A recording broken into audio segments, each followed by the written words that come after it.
Que tu suives le foot ou pas, tu as sûrement déjà entendu ça.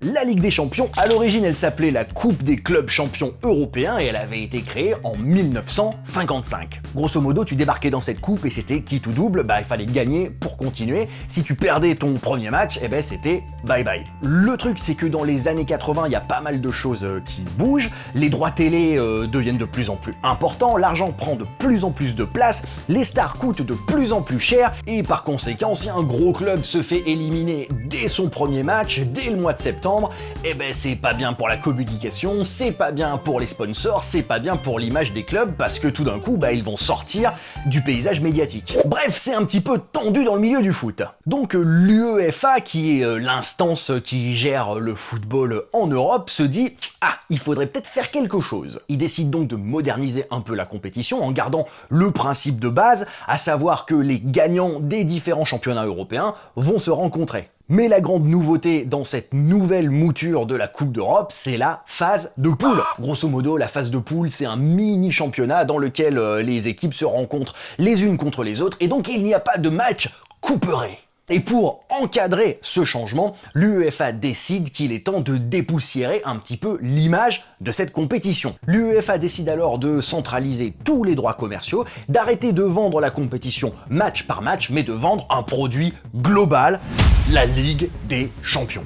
La Ligue des Champions, donc The Champions League, ce n'est plus une compétition, c'est une marque. Pour construire cette marque, l'UEFA fait appel à une boîte qui s'appelle Team Marketing et l'objectif c'est de transformer une succession de matchs en un seul spectacle cohérent, en un seul gros package. Une marque cohérente et identifiable. Et pour ça, ça veut dire qu'il faut une DA, une direction artistique hyper reconnaissable. L'UEFA veut que même en zappant super rapidement, un spectateur puisse reconnaître un match de Ligue des Champions immédiatement. Et pour une marque, ce qui est bien, c'est d'avoir un logo. C'est alors qu'est créé le fameux ballon étoilé, Star Ball, c'est comme ça qu'il s'appelle. Une mise en scène, toujours la même, avant les matchs, et bien entendu, une musique. L'hymne de la Ligue des Champions a été écrit et composé par un Anglais, Tony Britton, un compositeur, chef d'orchestre, directeur musical qui n'était absolument pas dans le foot. Grosso modo, quand l'UEFA l'appelle, c'était juste un job comme un autre. Comme un autre, pas vraiment, puisqu'il avait une certaine mission. La mission de redorer le blason du football européen. Et ouais, parce qu'au début des années 90, l'image du foot, elle est pas ouf. On pense aux hooligans, on pense aux violences, on pense aux dérives, et du coup, quand on pense au football, ça fait pas rêver. Et l'UEFA veut clairement changer ça. Elle veut changer l'image du football et présenter sa nouvelle compétition comme quelque chose de beau, comme quelque chose de grand, comme quelque chose d'unique, comme quelque chose de cérémoniel. L'UEFA se disait, qu'est-ce qui est beau, qu'est-ce qui a du prestige, qu'est-ce qui est sympa, qu'est-ce qui fait classe ? Eh bien, la musique classique. Leur pitch était relativement flou, mais bon, ils avaient quand même une idée directrice en tête. Il fallait que ça évoque la grandeur, il fallait que ça évoque le prestige, et il fallait que ça ait une dimension chorale. Tony Britton, il n'est pas particulièrement avancé avec tout ça parce que classique, épique, grandiose, finalement ça veut pas dire grand chose. Alors il a une solution, c'est qu'il va faire sa petite mixtape. Il va simplement prendre différents extraits d'œuvres classiques qui collent, qui sont assez chorales, qui sont assez épiques. Il va faire une petite compile, il va mettre ça sur une cassette et il va envoyer à l'UEFA en leur disant les cocos, écoutez et dites-moi laquelle vous préférez. L'UEFA écoute tous les extraits et il y en a un qui se démarque et qu'ils adorent. Ils verraient bien l'hymne de la Ligue des Champions composé dans cette veine-là. Et ce morceau, c'est Zadok the Priest de George Friedrich Handel. Le morceau qui est utilisé pour le couronnement des rois en Angleterre. Et si on écoute un peu Zadok the Priest.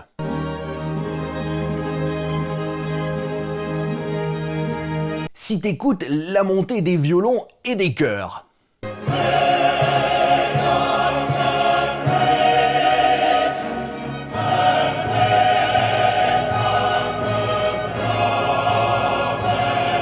On se dit qu'entre inspiration et plagiat, on n'est pas loin quand même, hein. En même temps, Handel il est mort en 1759, donc Tranquille niveau procès. Mais Tony Britton dit qu'il n'a absolument pas plagié. C'est plutôt une adaptation dans l'esprit de Handel, retravaillée en grandiose, en baroque, pour redéfinir une identité sportive. C'est du plagiat. Mais tu vas me dire, et les paroles alors ? Parce que l'UEFA veut une chorale. Et qui dit chorale, dit chanteur. Et qui dit chanteur, dit balavoine. Je me présente, je m'appelle Henri. Non, qui dit chanteur, dit parole. Et niveau inspi pour une chanson de foot, Tony Britton, c'était pas ouf. Alors il a sorti son plus beau calepin et il a commencé à faire une liste de mots et d'expressions en rapport avec le foot, ou du moins avec le thème de la compétition. Des mots du genre les meilleures équipes, le grand événement, ils sont les meilleurs. À côté, les paroles du générique d'Olive et Tom, c'est du Baudelaire. En avant, il faut foncer droit au but.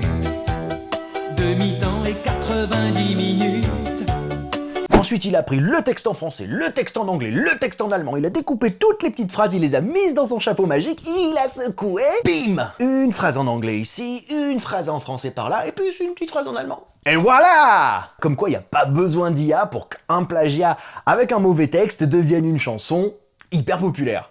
C'est l'Orchestre Philharmonique Royal de Londres qui a joué, interprété la musique, et c'est l'Académie de Saint Martin in the Fields qui a chanté. C'était la chorale. Saint Martin in the Fields. Saint-Martin dans les champs.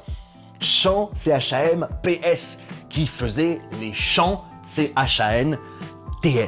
Chant, chant. À ne pas confondre avec Jackie Chan. En vrai, le morceau complet dure environ 3 minutes, mais la plupart des gens ne connaissent que le refrain. The Champions!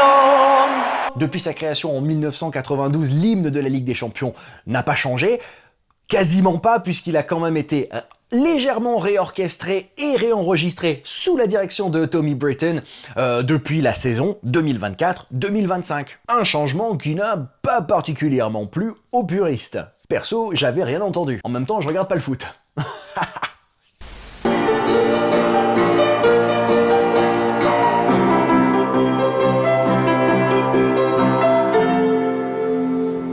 Bref, voilà, une fois n'est pas coutume, on mélange sport et musique. En tout cas, j'espère que cette vidéo t'a plu. Si c'est le cas, n'hésite pas à liker, n'hésite pas à commenter, n'hésite pas à booster, n'hésite pas à t'abonner pour ne rien manquer des prochaines.